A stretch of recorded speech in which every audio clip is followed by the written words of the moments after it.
신앙인들에게는 사실은 누구에게든지 삶의 우선순위가 있어야 합니다.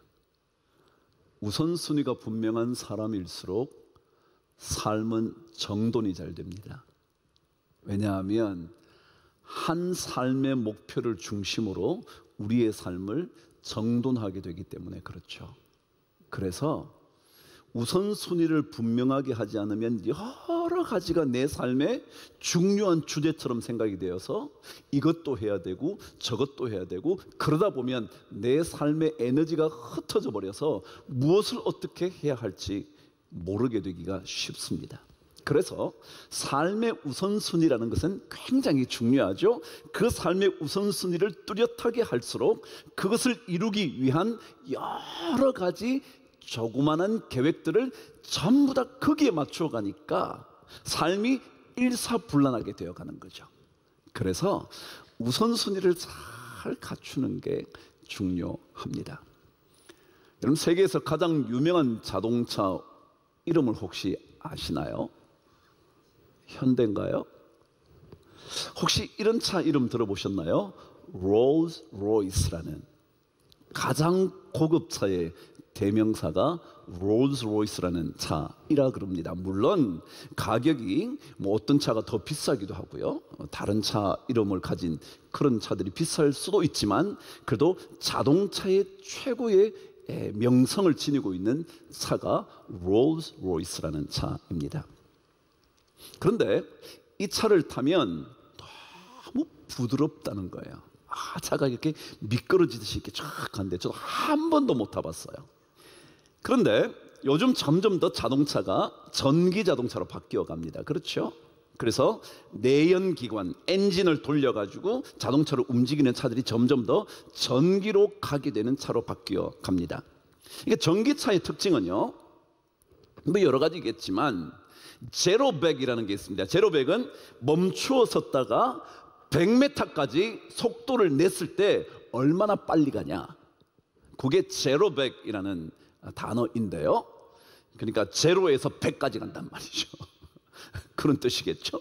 그래서 이게 얼마나 속도감이 있게 차가 움직이냐, 이런 걸 가지고 옛날에는 내연기관차들의 성능을 표시하곤 했었습니다. 그래서 밟으면 샥 나갑니다. 혹시 전기차를 타보셨으면 만일 그냥 한번 밟으면 마치 항공기가 출발하듯이 샥 나갑니다. 그런데 롤스로이스는 전기차를 만들면서, 왜요?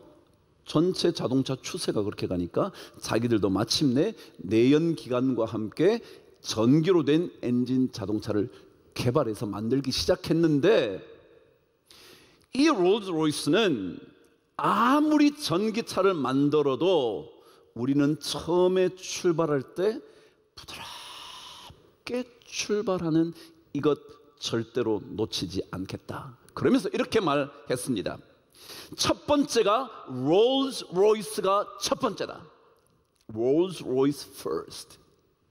다른 차들은 전기차를 만들면 샥 나갈 수 있도록 만들지, 우리 차는 절대로 아무리 전기차를 만들어도 이것부터 지키겠다. 롤스로이스 first. 그 다음에 뭐냐 하면 electric car second. 전기차는 두 번째다. 우리가 전기차를 만들지만 우리는 이 전기차를 만들기 위한 게 아니라 롤스로이스를 계속해서 만들어가는 거다. 전 그 글을 읽는데, 급가속이 전기차의 성능을 표시하는 것이라면 롤스로이스는 급가속해서 빨리 가는 게 아니라 여전히 부드럽게 정숙함을 가진 그런 차 만드는 것, 그렇게 정했다는 겁니다. 저는 그런 글을 읽으면 이 회사는 자기들이 가지고 있는 가치, 우선순위가 뭔지 그것부터 생각한다. 나머지 유행을 따라서 이렇게 하고 하는 게 아니라 우리는 이거 지켜야지. 예수 믿는 사람들도요, 왜 다른 게 필요 없겠습니까? 예수 믿는 사람이라고 밥을 안 먹고 살겠습니까? 집을 가지지 않고 살겠습니까? 자식을 기르지 않고 살겠습니까? 그런데 아무리 우리 예수 믿는 사람이 여러 가지가 다 필요하다고 해도 가장 우선순위가 뭔지 그거 분명히 해야 그래도 그 그리스도인의 명성을 유지할 수 있다. 롤스로이스가 아무리 전기차 시장에 진입한다 하더라도, 전기차가 대세이라 하더라도 우리는 여전히 롤스로이스다. 그래요. 자식 잘 길러야죠. 사업도 잘 하셔야죠. 건강도 하셔야죠. 그럼에도 불구하고 우리에게는 중요한, 가장 핵심적인, 가장 우선적인 그것들을 놓쳐서는 안 된다. 오늘 말씀은 주님께서 부활하시고 난 다음 가장 먼저 제자들에게 나타나셔서 하신 말씀이 담겨져 있는 구절입니다. 사실 주님께서 가장 먼저 하신 말씀이 너희에게 평강이 있을지어다, 이 말씀이거든요. 이게 가장 먼저 하신 얘기예요. 근데 이 말씀과 함께 같이 기록되어 있는 주님의 말씀이 오늘 21절 말씀입니다. 자, 먼저 주님께서 부활하신 다음에 제자들에게 이렇게 말하는 겁니다. 평강이 너희에게 있을지어다. 그게 무슨 얘기냐면요, 예수 믿는 사람은 두려움 속에 갇혀 살지 말라. 이게 주님이 우리에게 먼저 알려주신 내용입니다. 예수 믿는 사람은요, 두려워할 거 없습니다. 돈이 좀 없어도요, 자식이 좀 안 돼도요, 사업이 좀 어려워도요, 건강을 자꾸 잃어가도요, 두려워하지 마라. 두려워하지 마라. 평강이 너희에게 있을지어다. 그래서 제가 늘 그러잖아요, 여러분. 예수 믿는 사람은요, 어떤 일을 만나도요, 아이, 뭐 그렇지 뭐, 이런 일이 마음을 상하게 해도요, 저런 일이 우리 마음을 완전히 짓눌러도요, 그 사람 때문에 견딜 수가 없어도요, 삶의 풍랑이 자꾸만 일어나서 하필이면 왜 내 인생은 이럴까, 우리 가정은 이럴까 생각이 되어도요, 뭐라고요? 너희에게 평강이 있을지어다. 두려워하지 마라. 두려워하지 마라. 여러분, 두려움은요, 우리의 인생의 많은 가능성의 문을 닫아버려요. 오늘 제가 여러분과 함께 읽지 않았지만 제가 읽은 말씀이 이렇게 되어 있습니다. 이날 곧 안식 후 첫날 저녁 때에 제자들이 유대인들을 두려워하여, 시작, 모인 곳에 뭘 했다고요? 문들을 닫아놨대. 두려우면요, 뭐라고요? 문을 자꾸 닫아요. 내가 할 수 있음에도 불구하고 문을 닫아버려요. 충분히 해결할 수 있는데도요, 문을 닫아버려요. 두려우면. 여러분, 두려우면 문을 닫았대. 그러면 남이 못 들어올 수도 있지만 나도 뭐 한다고요? 못 나가. 이걸 알아야 돼. 제가 옛날에 한번 우스갯소리를 했잖아요. 저 바로 위에 형님이 있어요. 그분은 공대 출신입니다. 꽤나 유명한 대학의 공대 출신입니다. 근데 수학을 잘했어. 저는 수학을 별로 못했어요. 간간히 방학 때 내려오시면 저에게 수학을 가르쳐 줍니다. 근데 저는 잘 못하죠. 근데 성이 가르쳐 주고 난 다음에 꼭 문제를 내. 왜? 잘 아나 못 아나, 알아들었나 못 알아듣나, 문제를 풀으라 그래. 그런데 형한테 배우고 나면요, 내 안에 두려움이 있어. 왜냐하면 못하면 매일 때리거든. 넌 이것도 못해? 딱 때리면 정신이 번쩍 들지만 더 안 되는 거예요. 그래서 형이 문제만 내면 손이 덜덜덜덜 떨려가지고 아는 것도 못 풀어. 뭐예요? 두려움은요, 우리 인생의 능력을 자꾸 닫아요. 할 수 있는데, 그냥 내버려두면 할만한데, 두려움이 우리를 지배하기 시작하면 할 수가 없어. 그래서 오늘 성경도 제자들이 유대인들을 두려워하여 문들을 닫아놨대.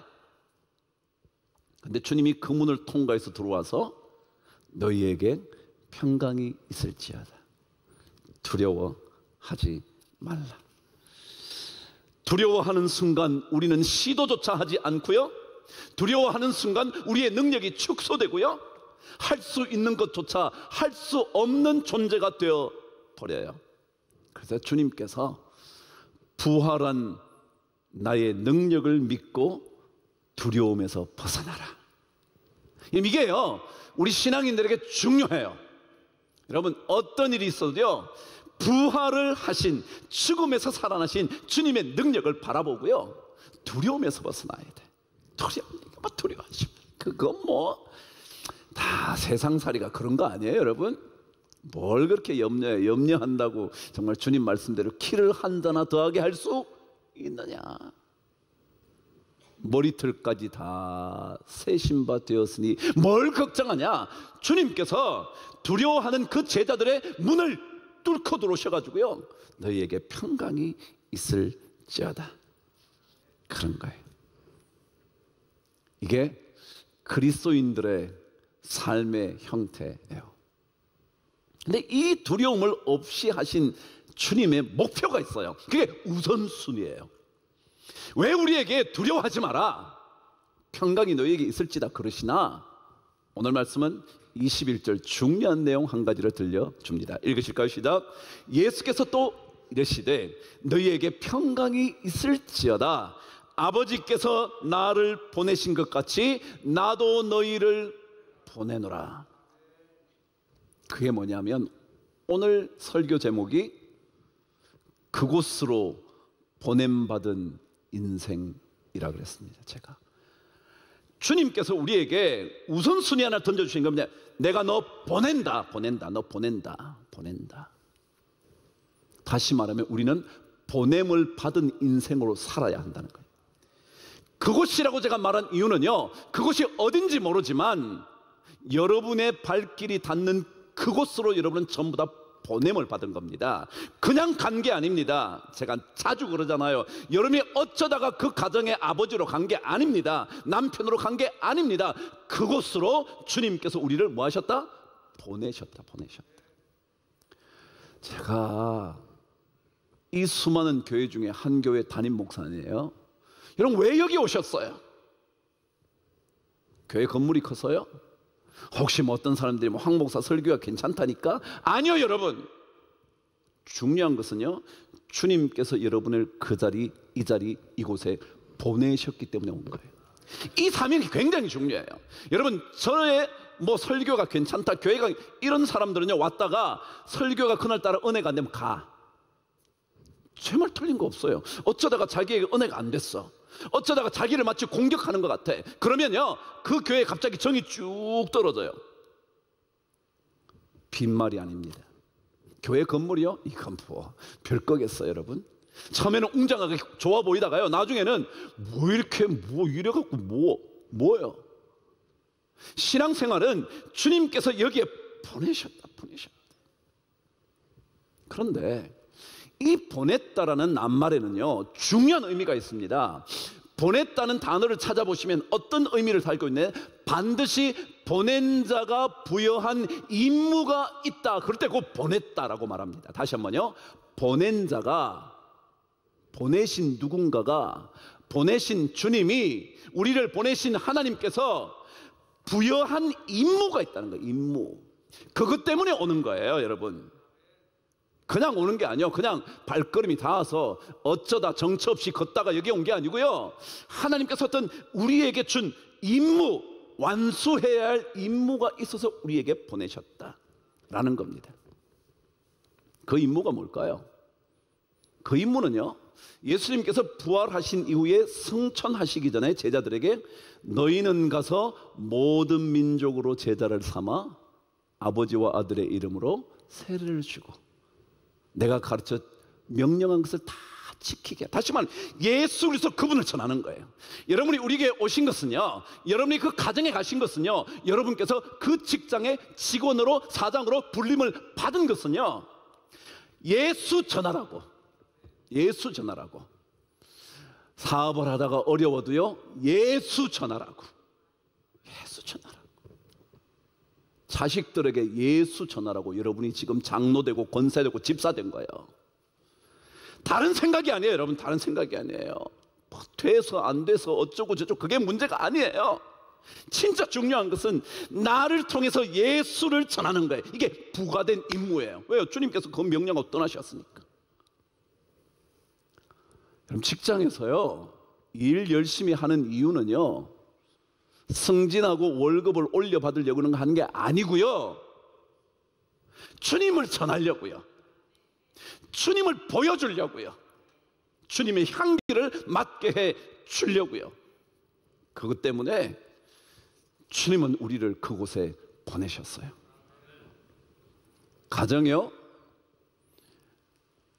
늘 즐기기만 하는 가정이 어디 있겠냐고요. 늘 마음에 드는 집안 구석일 때가 있냐고요. 그럼에도 불구하고 나를 통해서 예수 보게 해줘야지. 이 부과된 임무 때문에 우리는 그 가정으로 보냄을 받은 거예요. 이 사실을 놓치면 우리는 쉽게 그 장소가 지옥 같은 장소가 돼요. 그래서 다 떠나고 싶어. 이런 직장, 이런 학교, 이런 교회, 이런 가정 다 떠나고 싶은 거예요. 내가 이런 데 살아. 그런데요, 우리는 주님 보여주려고, 그 임무 때문에. 그래서 이 보낸다는 단어에는요, 특별히 뭐가 포커스냐 하면, 우리가 보냄 받았다는 그게 포커스가 아니고, 보냄을 받은 자가 부여된 임무를 완수할 수 있느냐 없느냐에 초점이 맞춘 단어래. 임무를 진짜 잘 완수하냐, 그것 때문에 보냄을 받았다는 단어를 쓴다는 거예요. 내가 너를 보낸다. 여러분, 하나님께서 나를, 아버지께서 나를 보내신 것과 같이 나도 너희를 보낸다. 그러죠? 그러니까 하나님께서 주님을 보내셨던 것처럼 우리를 보내신다. 주님처럼 같이 해라고 얘기하잖아요. 그러니까 그 임무를 완수하는 데 초점이 있어요. 여러분, 환경이 좋고 나쁜 것에 초점이 있는 게 아니에요. 그 직장 가보니까 야, 안 되겠어, 뭐 어쩌네, 좋으네, 막 그런 데 초점이 있는 게 아니에요. 그곳이 어떤 곳이든지 간에 하나님, 아버지, 주님, 그분을 보여주는 그 임무를 완수하는 데 목적이 있어요. 그러니까 그런 사람들은 환경이 안 좋아도요, 별로 뭐 신경 안 써요. 뭐 어때요, 여러분? 안 좋으면 뭐 어떤데요? 안 좋아도 우리의 목표는요, 그 안 좋은 걸 바꾸려고 하는, 그건 둘째고요. 뭐라고요? 이 안 좋은 자리에서 누구를 보여준다고요? 주님을 보여준다는 거예요. 주님을 보여준다는 거예요. 주님의 메시지를 전한다는 거예요. 이게 얼마나 중요해요. 그러면 거기에 몰두하다 보면요, 환경이 나를 괴롭히지 못해. 그런데 사람들은요, 환경을 자꾸 보거든요. 가정의 환경을 보고요, 남편의 상황을 보고요, 부인의 이런 성격을 보고요, 자식의 뭐 이런 걸 보고요. 그러니까 그게 자꾸 눈에 들어와서 괴로운 거예요. 그런데 우리는 그게 임무가 아니에요. 우리 임무는 그 자리에서 주님 보여주는 거예요. 그래서 우리는 완수할 때까지, 우리의 임무를 마감할 때까지 우리의 이 믿음의 길을 놓치지 않는 거예요. 아니, 완수할 때까지 우리는 쓸데없는 것을 두려워하지 않는 거예요. 왜요? 두려운 게 많잖아요. 뭐가 잘 안 되니까, 환경이 나에게 결코 유리하지 않으니까. 그런데요, 우리의 임무는 그게 아니거든요. 주님 보여줘야지, 주님 보여줘야지, 주님을 전해야지. 그것 때문에 환경이란 건 그저 그런 거죠. 뭐 예세우는 세상살이에 좋은 것도 있고요, 안 좋은 것도 있고요, 돈을 잘 벌 때도 있고요, 안 벌 때도 있고요, 남편이 진짜 마음에 들 때도 있고요, 안 들 때도 있고요. 그래요, 그거. 그런 거예요. 그런데 이 완수를 위해서는요, 두 가지가 필요하대. 보낸다는 단어를 찾아보니까 그러더라고. 첫 번째가 뭐냐면요, 보낸 자와의 관계가 돈독해야 된대. 그래야 임무를 완수하지. 한번 생각해봐요. 제가 누구를 보냈어요. 누구를 보냈는데, 야, 너 이런 거 이렇게 했으면 좋겠어 라고 보냈어요. 근데 그 사람하고 나하고, 보낸 나와 보냄받은 그 사람이 관계가 나쁘면요, 제가 임무로 맡긴 것을 잘 하고 싶을까요? 안 하고 싶을까요? 여러분 어떠세요? 하고 싶을까요? 안 하고 싶을까요? 안 하고 싶죠. 나하고 관계가 나쁜데 뭘 하고 싶겠어요. 저 사람 임무는 오히려 망가뜨리고 싶겠죠. 왜요? 그래, 내가 엉망으로 해가지고 네가 잘 되나 보자. 그거 아니에요? 생각 한번 해보시라고요. 그래서 이 임무 완수에는요, 보낸 자, 파송한 사람과 파송받은 사람의 관계가 좋아야 된다. 이 관계 문제. 그럼 신앙은 뭐예요? 여러분과 제가 어떤 곳으로 보냄을 받았는데 거기에서 임무를 완수하려면 내가 하나님과의 관계가 좋아야 돼. 그래서 우리는 신앙생활 열심히 해야 되는 이유는요, 그 자리에서 임무를 잘 완수하려고. 그래서 말씀도 보고요, 찬양도 하고요, 또 기도도 하고요, 억울하지만 하나님께 매달리고요. 제가 처음에 뭐라 그랬어요? 시편에 가장 자주 나오는 말씀이 뭐라고요? 내가 환난 중에 여호와께 부르짖더니 주께서 내게 응답하셨도다. 그래서 하나님과의 관계를 자꾸 만들어가는 거예요. 그게 임무 완수의 첫 번째다. 두 번째, 이거는요 전부 다 보냈다라는 단어에 담겨진 의미예요. 두 번째가 뭐냐면, 이 임무를 완수하기 위해서는 거기에 두 가지가 필요하다. 복종하는 마음과 자원하는 마음. 복종하는 마음과 자원하는 마음이 거기에 있어야 하는 것을 보낸다라는 단어에 담아놨다는 거예요. 우리 주님의 명령에 복종하는 마음이 있어야 돼. 말도 안 되는 소리. 하나님, 이런 데서 내가 잘해야 됩니까? 저런 사람 밑에서도 내가 잘해야 됩니까? 내가 이렇게 부름받지도 못했는데 해야 됩니까? 나를 사람이 인정해주지도 않는데 내가 여기서 그렇게 열심히 해야 됩니까? 저 사람은 뭔데 저 사람은 장로 되고 나는 장로 안 됐습니까? 그런데 내가 왜 열심히 해야 되는데요? 왜 내가 똑같이 잘했는데 그 사람은 대리로 진급하고 나는 진급도 못하고, 저 사람은 부장이 되고 나는 아직까지 과장이고 그러냐고. 여러분, 그게 아니에요. 우리는 복종하는 마음. 그냥 그 자리에서 그래, 언제인가 때가 되면 하나님께서 우리를 높여주실 거야. 두 번째는 자원하는 마음. 임무 완수는요, 자원해야 돼. 누가 시켜서 되는 게 아니에요. 시키면 잘 못해. 하기도 싫어. 괜히 짜증나. 힘만 들면 그만두고 싶어. 그런데 지가 막 열심히 누가 뭐라 그래도 막. 어제 우리 리더 성경 공부했어요. 어제 그저께요. 그러나 점심을 먹으러 갔거든요. 점심을 먹고 난 다음에 우리 그 공동체가 커피도 목사님 한 잔 해요. 그래서 하러 갔어요. 하러 갔더니 한 권사님이 자기는 커피 못 마신대. 왜요? 그랬더니 알타리 무 김치 담궈야 된대. 그러냐고. 커피 한 잔 마시고 가도 될 텐데. 지금 안 가면 안 된대. 안 가면 안 된대.